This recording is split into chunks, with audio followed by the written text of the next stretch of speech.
The courtroom was silent. Everyone stared as an 11-year-old black girl stood up in the back row, clutching a thick folder to her chest. "Your Honor," she said, her voice trembling but clear, "my father is innocent, and I can prove it." For a second, even the ticking clock stopped. The white judge blinked, unsure if he'd heard right. In the front row, Ethan Cole, the company's powerful CEO, smirked. "Who let this child in here?" he muttered under his breath. But Keisha Williams didn't back down. Her father, Deshaun Williams, a middle-aged black mechanic who'd been framed for theft, looked at her in panic. "Baby, sit down," he whispered. "Please." Keisha shook her head slowly. Her eyes locked on the judge. "No, Dad, they're not going to bury you for something you didn't do." Murmurs spread through the courtroom. Reporters raised their phones. The judge finally spoke. "Young lady, this is a serious federal hearing. Do you understand what you're doing?" Keisha took a breath, stepped forward, and laid the folder on the witness table. "Yes, sir. I'm doing what the truth demands." The bailiff hesitated, waiting for orders. The judge looked from Keisha to the nervous attorneys, then back again. "Proceed," he said quietly. That one word changed everything. Keisha's small hands opened the folder. Inside were printouts, emails, and photos, evidence no one expected a child to have. "This," she said, her voice gaining strength, "is what your company ignored. This is what she pointed at Ethan Cole, did to my father." Ethan shifted in his seat, his jaw tightening. The arrogance faded. "What you're doing is illegal," his lawyer snapped. "No," Keisha replied, eyes steady. "What you did was illegal. I'm just showing it." The entire courtroom leaned forward, and in that moment, the power balance changed. If this already made your blood boil, hit like and subscribe right now, because stories like this are still happening and the world needs to hear them. As the judge adjusted his glasses and signaled for the first piece of evidence, Deshaun lowered his head, tears welling in his eyes. For the first time since his arrest, he felt something stronger than fear. Hope. 6 months earlier, life was simple in the Williams household. Every morning, Deshaun Williams would pack his lunch, kiss his daughter's forehead, and head to the auto shop where he'd worked for 8 years. He wasn't rich, but he was proud. Proud of the small home he'd built, proud of raising Keisha alone after her mother passed, and proud that his little girl still believed good things happen to good people. That morning, Keisha had drawn a small heart on his coffee cup. "For luck," she said with a smile. Deshaun chuckled. "You're my only luck, baby girl." At the shop, the sound of engines and tools filled the air. But that day felt different. The new owner, Ethan Cole, had just taken over the company. He was young, white, confident, and loved to remind everyone of it. He shook Deshaun's hand with a smirk. "I hear you're the best mechanic here. Let's see if you're as good as they say." Deshaun smiled politely. "I just fix what's broken, sir." Ethan's smirk deepened. "Let's hope that includes your attitude." The comment lingered. A few co-workers exchanged glances. Racism didn't always shout. Sometimes, it whispered through fake smiles and careful words. Over the next few weeks, small things changed. Ethan began questioning Deshaun's reports, asking him to redo jobs he'd already completed. When a white trainee made a mistake, Ethan laughed it off. But when Deshaun corrected it, Ethan said, "You people always think you know better. That you people cut deeper than any insult." At home, Deshaun stayed quiet about it, but Keisha noticed. "Daddy, why do you stare at the wall after work?" she asked one night. He forced a smile. "Just tired, baby. Long day." But his shoulders told a different story. The weight of silent humiliation. The next weekend, while eating dinner, Deshaun's phone buzzed. It was an email from Ethan marked urgent. He opened it. His face went pale. The message accused him of mismanaging parts inventory worth thousands of dollars. Keisha watched his expression change. "What's wrong?" He didn't answer. He just whispered under his breath, "They're trying to take everything." The storm had just begun. It happened fast. One gray Monday morning, 2 police officers walked into the garage. The sound of air compressors died, and every mechanic froze. "Deshaun Williams?" one of the officers said. He wiped his hands on a rag. "Yeah, that's me. You're under arrest for embezzlement and theft of company property." The words echoed like a gunshot. His wrench slipped from his hand and clattered to the floor. "What? That's impossible," Deshaun stammered. Behind him, Ethan Cole stood by his office door, arms crossed, pretending to be shocked. "Deshaun, I trusted you," he said coldly. "How could you do this to me, to the company?" Everyone stared. The good worker, the quiet man who never missed a shift, now treated like a criminal. Deshaun's heart raced, his handcuffs clicked around his wrists. "I didn't do anything," he shouted. But the officers didn't care. They'd already decided who he was, a black man guilty before trial. That night, Keisha sat home waiting for her father's call. It never came. When the phone finally rang, it was a number she didn't recognize. "Baby," Deshaun's voice cracked through the line. "They locked me up." "What? Why?" "They said I stole money." "I swear I didn't." Keisha pressed the phone tighter.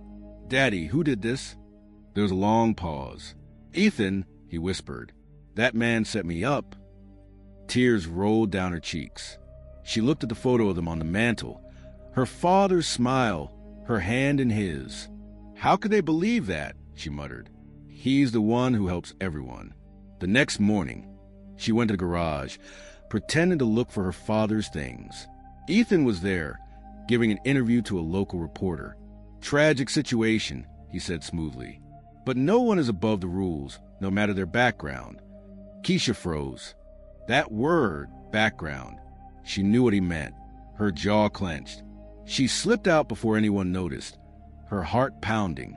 That night, sitting on her bed, Keisha made a promise to herself. "They think we're weak," she whispered. "They think we'll just disappear." She opened her father's old laptop, cracked knuckles ready. "If no one's going to fight for him," she said softly, "then I will." And from that moment, an 11-year-old girl began her quiet war for justice. 3 weeks had passed since Deshaun's arrest. The house felt hollow without his voice, just the hum of the refrigerator and the quiet scratching of Keisha's pencil as she wrote notes across her bedroom wall. Printed emails, company logos, handwritten arrows connecting names and dates. Her room looked like a detective's office. But she wasn't guessing. She was building evidence. She'd overheard 2 officers say that the missing money was traced to company accounts only senior management could access. Her father wasn't management. Ethan was. That night, she snuck into the garage's back entrance where Mrs. Carmen Rivera, the night cleaner, was sweeping floors. "Mrs. Carmen?" Keisha whispered. The woman turned, surprised. "Keisha, what are you doing here, honey? I need your help. My dad didn't steal anything." Carmen sighed. "I know. He was the only one who ever said good morning." She lowered her voice. "I've seen Mr. Cole here late at night, messing with the computers." Keisha's eyes widened. "Can you prove it?" Carmen hesitated, then nodded slowly. "Maybe." Over the next week, Keisha brought her coffee and snacks every night. One evening, Carmen slipped her a small flash drive. "This was in the trash near his desk," she said. "Might be nothing." But it wasn't nothing.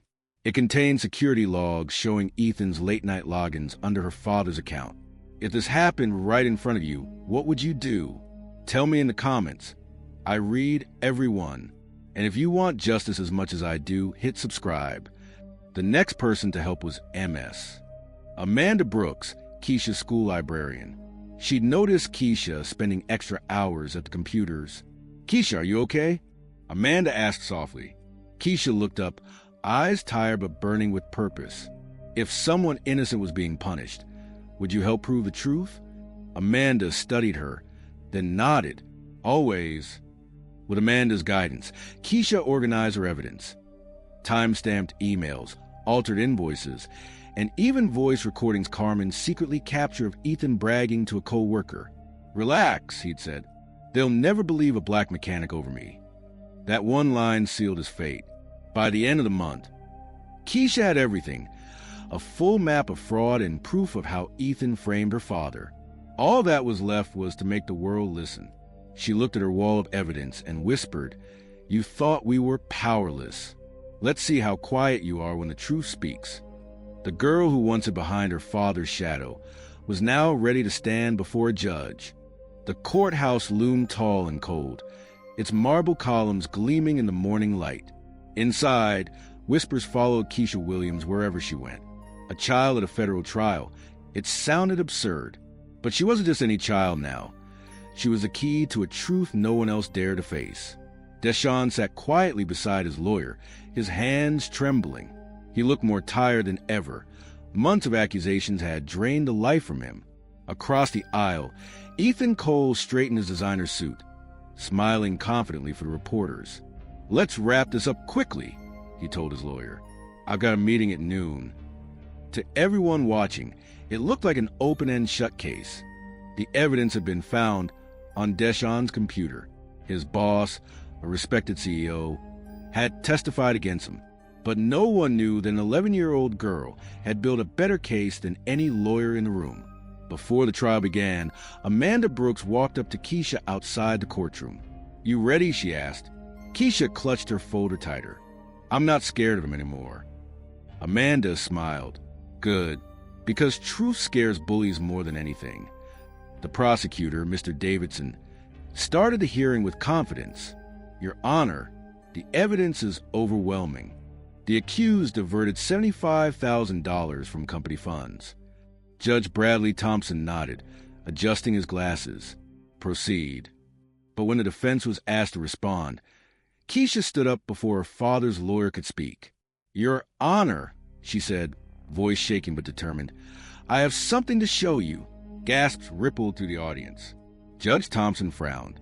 "Miss Williams, this isn't a classroom project. Do you understand the seriousness of this court?" Keisha looked him straight in the eyes. "Yes, sir. That's why I can't stay silent." The judge paused, studying her expression, then sighed. "You have 5 minutes. Make them count." Behind her, Ethan leaned toward his lawyer and whispered, "This is ridiculous. Let her embarrass herself." But his smirk faded when Keisha connected her flash drive to the courtroom projector. The first slide appeared on the screen, a company login record. Time, date, username, device ID, all matching Ethan Cole. The judge leaned forward. "Mr. Cole," he said slowly, "why does the system log your account accessing funds under Mr. Williams' credentials?" For the first time, Ethan had no answer. The room fell into stunned silence. Even the bailiff stopped moving. Ethan Cole stared at the screen, his confident smirk gone. Keisha's small hand hovered over the laptop mouse. "This next file," she said steadily, "shows exactly how my father was framed." Click. The projector lit up with screenshots of emails Ethan had sent to his accountant. "I've got the perfect scapegoat to fix our numbers. He won't even see it coming."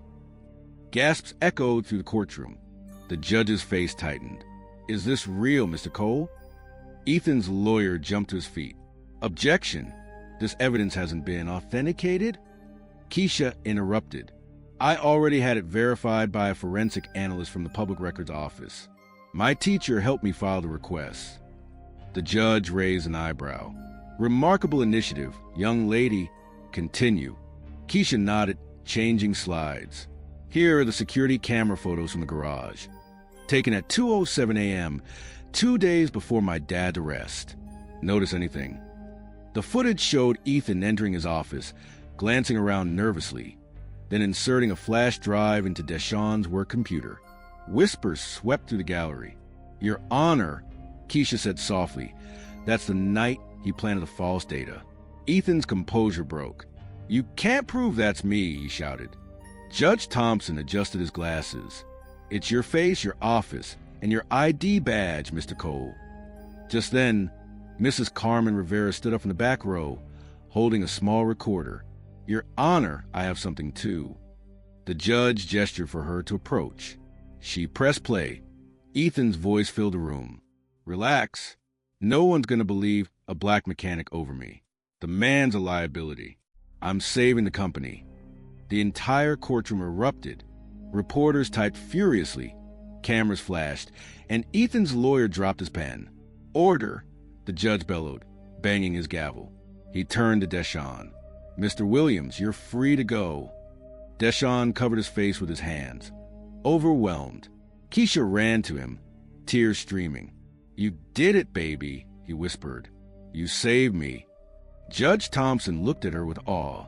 "Miss Williams, what you did today will be remembered. You reminded this court that justice isn't about power. It's about truth." As security led Ethan out in handcuffs, the cameras caught his eyes, wide, defeated, terrified. The same man who once thought he was untouchable had just been destroyed by an 11-year-old girl with courage and a folder full of proof. The next morning, the story was everywhere. Black daughter exposes racist CEO in court. Clips of the verdict filled social media, and millions watched the moment Keisha Williams stood before a judge and changed everything. But while the world celebrated, Keisha only cared about one thing: bringing her father home. When Deshawn stepped out of the courthouse, sunlight hit his face for the first time as a free man. Reporters shouted questions, microphones flashed, but he ignored them all. He bent down and hugged his daughter, so tight she could barely breathe. "You were my miracle," he whispered. Keisha smiled through tears. "You taught me to fight, Daddy. I just finally learned how." Over the next few months, Ethan Cole's empire crumbled. He lost his company, his mansion, and the respect he thought he owned. The man who once looked down on others now stared through prison bars, forgotten by the same people who once praised him. Deshawn rebuilt slowly, opening a small repair shop named Williams Daughter Mechanics. The sign outside read, "Honesty is our only policy." Business came from every corner of the city. People who'd watched the trial, inspired by a child's courage. At school, Keisha became a quiet legend. Teachers asked her to speak at assemblies, but she always said the same thing: "I didn't do it alone." Justice only wins when people stop being scared to tell the truth. One Saturday evening, Keisha visited Mrs. Carmen Rivera, who had left her cleaning job and now managed office maintenance and a new company. "Because of you, they treat us different now," Carmen said, smiling. "People actually look at us when they talk." Keisha hugged her. "You gave me courage when I didn't have any." Later that night, sitting beside her father on their porch, she looked up at the stars. "Do you think people like Ethan ever change?" she asked softly. Deshawn sighed. "Maybe, but even if they don't, the world changes when people like you stand up." Keisha nodded, her eyes shining. "Then I'll never sit down again. If you believe this should never happen again, share this now. And to my USA, UK, and Canadian viewers, your voice is power. Use it.